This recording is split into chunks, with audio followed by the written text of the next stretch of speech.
എഴുതാനായിട്ട് അനുവദിച്ചില്ല.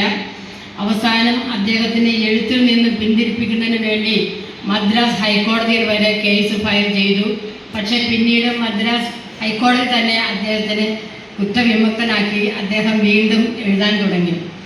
അദ്ദേഹം 1966 ജനിച്ചത്. ഇപ്പോൾ അദ്ദേഹത്തിന് അപ്പോൾ 60 വയസ്സിലാണ്, റിട്ടയർ ചെയ്തിട്ടുണ്ടാവും.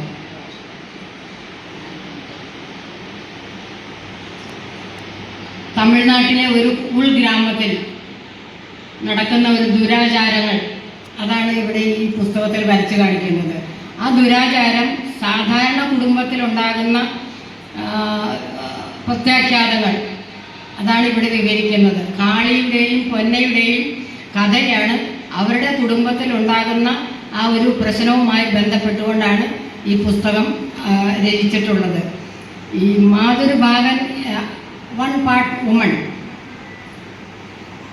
ഇത് ചർച്ച ചെയ്യുമ്പോൾ ഈ നമ്മുടെ ഈ എഴുത്ത്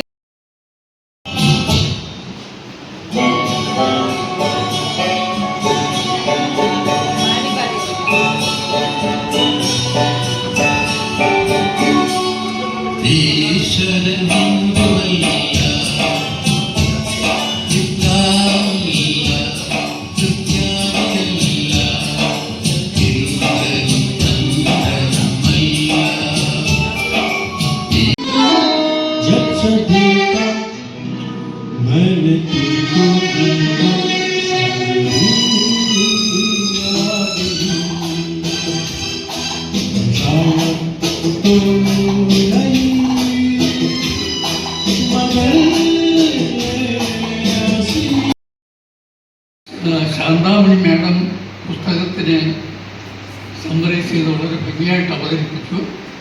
വസ്തുത അത് മാത്രമല്ല, നമുക്ക് നമ്മുടെ വിസ്തരിച്ചതിൻ്റെ ഒരു നിരൂപണമൊന്നും നമുക്ക് ആവശ്യമില്ല. എങ്കിലും അതിനെപ്പറ്റി കൂടുതൽ കാര്യങ്ങൾ, അതിൻ്റെ ഘടനയെപ്പറ്റിയും സ്വരൂപത്തെപ്പറ്റിയും കഥാഗതിയെപ്പറ്റിയും ഒക്കെ വളരെ വിസ്തരിച്ച് നമ്മുടെ കൃഷ്ണൻകുട്ടമത്ത് മാഷും പറഞ്ഞു കഴിഞ്ഞു. മാഷ് പറഞ്ഞു കഴിഞ്ഞാൽ പിന്നെ ആർക്കും പറയാനൊന്നുമില്ല. അത്രയും സൂക്ഷ്മതയോട് കാര്യങ്ങളെല്ലാം തന്നെ പറഞ്ഞു.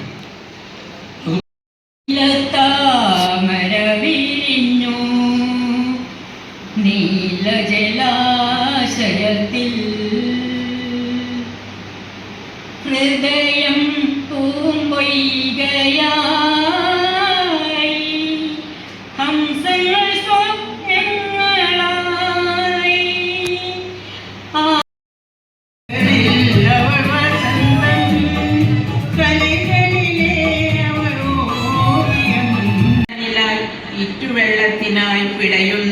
കാര്യങ്ങൾ ചേതനയറ്റ ജഡങ്ങൾക്കിടയിലും യാചനയോടൽപജീവനായും ചിലർ. ചേതനയറ്റ ജഡങ്ങൾക്കിടയിലും യാചനയോടൽപജീവനായും ചിലർ. സ്വപ്നഭൂമിയിൽ വിയർത്തു നേടിയതൊക്കെ അഗ്നി വിഴുങ്ങിക്കഴിഞ്ഞിട്ടും കെട്ടടങ്ങാത്ത പകമൂർത്ത ഭ്രാന്തന്മാർ ശിഷ്ടജീവനായി. നമ്മുടെ തമിഴ്പാട്ടുകളൊക്കെ പാടിയതും നമ്മൾ കേട്ട് ആസ്വദിച്ചത്. അതേപോലെ അതിമനോഹരമായ ഒരു പ്രഭാഷണം PN ശാന്തമണി നമ്മൾ പ്രതീക്ഷിക്കുന്നുണ്ട്. അതിന് ശാന്തമണി സാറിനെ സ്നേഹത്തോടെ ക്ഷണിക്കുന്നു.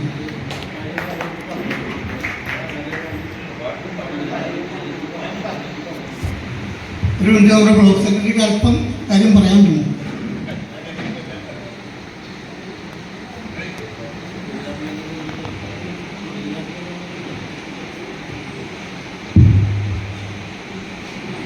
പ്രിയമുള്ളവരെ, ഞാൻ ഇടയ്ക്ക് കയറിയെന്ന് പറഞ്ഞാൽ ഇപ്പോൾ ജില്ലാ കമ്മിറ്റി കാക്കനാട് വെച്ച് കൂടുന്നുണ്ട്.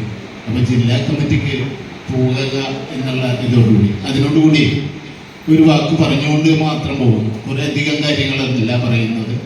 കാരണം എന്ന് വെച്ചിട്ടുണ്ടെങ്കിൽ നമ്മുടെ ഇപ്പോഴത്തെ പുതിയതായിട്ട് നമ്മൾ രൂപീകരിച്ചതാണല്ലോ എറണാകുളം ബ്ലോക്ക് എന്നുള്ള നാമം.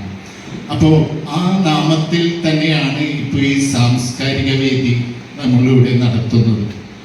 ഈ സമയത്ത് ഈ സാംസ്കാരിക വേദിനെ കുറിച്ച് ഒരു വാക്ക് പറയുകയാണ്. ഇപ്പം നമ്മുടെ ബ്ലോക്കിലുള്ള എല്ലാവരും ഇതിൽ പങ്കുചേരണമെന്നുള്ള ഒരു അഭ്യർത്ഥനയോടുകൂടിയാണ് ഞാൻ ആ കാര്യം പറയുന്നത്. നമ്മൾ ഈ സാംസ്കാരിക വേദിനെ കുറിച്ചൊക്കെ ജില്ലാതലത്തിലും സംസ്ഥാന തലത്തിലുമൊക്കെ ചർച്ച ചെയ്തപ്പോൾ ഇതുപോലെ KSSBന്റെ പെൻഷനേഴ്സ് യൂണിയന്റെ ഒരു ബ്ലോക്കിലും ഇതേപോലൊരു പ്രതിമാസ പരിപാടി നടത്തുന്നില്ല എന്നുള്ള കാര്യം നമ്മൾ അറിഞ്ഞിരിക്കണം. അത് വളരെ അഭിമാനത്തോടുകൂടി നമ്മൾ ഏറ്റെടുത്തിരിക്കുകയാണ്. അപ്പോൾ എല്ലാവരും ഈ സാംസ്കാരിക സദസ്സുകളിൽ എല്ലാവരെയും എത്തിക്കാൻ വേണ്ടി യൂണിറ്റ് സെക്രട്ടറിമാരും ഭാരവാഹികളും ശ്രമിക്കണം. ഈ ഒരു പരിപാടിക്ക് വന്നു കഴിഞ്ഞിട്ടുണ്ടെങ്കിൽ നിങ്ങൾക്കറിയാൻ പറ്റും വീണ്ടും അതിന് വരണമെന്നുള്ളൊരു ആഗ്രഹം ഉണ്ടാവും. അപ്പം നമ്മൾ ഇതൊക്കെ ഓരോ യൂണിറ്റുകളാണ് ഇതിൻ്റെ ചിലവുകളൊക്കെ ഏറ്റെടുത്ത് നടത്തിക്കൊണ്ടിരിക്കുന്നത്. അപ്പോൾ ഈ പരിപാടിക്ക് എല്ലാവരെയും പ്രത്യേകം ക്ഷണിക്കുന്നു. അതുപോലെ തന്നെ എല്ലാവരും അതിനുവേണ്ടി ഈ പരിപാടി മനോഹരമാക്കാൻ വേണ്ടി ആളുകളെ ജനസാന്ദ്രമാക്കാൻ വേണ്ടിയൊക്കെ ശ്രമിക്കണം. അപ്പോൾ ബ്ലോക്ക് ലീഡേഴ്സും അതുപോലെ ഭാരവാഹികളും ബ്ലോക്കിൻ്റെ ഭാരവാഹികളും യൂണിറ്റ് ഭാരവാഹികളൊക്കെ ശ്രമിക്കണമെന്നുള്ള അഭ്യർത്ഥന മാത്രമാണ് എനിക്കുള്ളത്. അപ്പോൾ ഈ കേരളത്തിൽ നടക്കുന്ന ഒരേ ഒരു ബ്ലോക്കിൽ നടക്കുന്ന ഒരു പരിപാടിയാണ്, മറ്റു ബ്ലോക്കുകളിലൊന്നുമില്ല. നമ്മൾ 25 ബ്ലോക്ക് എറണാകുളം ജില്ലയിലുണ്ട്, 25 ബ്ലോക്കിലുമില്ല. അതുപോലെ സംസ്ഥാന തലത്തിൽ ഒരു ബ്ലോക്കിലും ഇതുപോലൊരു പ്രതിമാസ പരിപാടി ഇല്ലെന്ന് സംസ്ഥാന കമ്മിറ്റിയും അതുപോലെ തന്നെ ജില്ലാ കമ്മിറ്റിയൊക്കെ വിലയിരുത്തപ്പെട്ടതാണ്. അപ്പം ഇതിൻ്റെ മഹത്വം മനസ്സിലാക്കിക്കൊണ്ട് നമ്മൾ ഈ പരിപാടിയിൽ പങ്കെടുക്കണം, എല്ലാവരും പങ്കെടുപ്പിക്കണം എന്ന് അഭ്യർത്ഥിക്കുന്നു.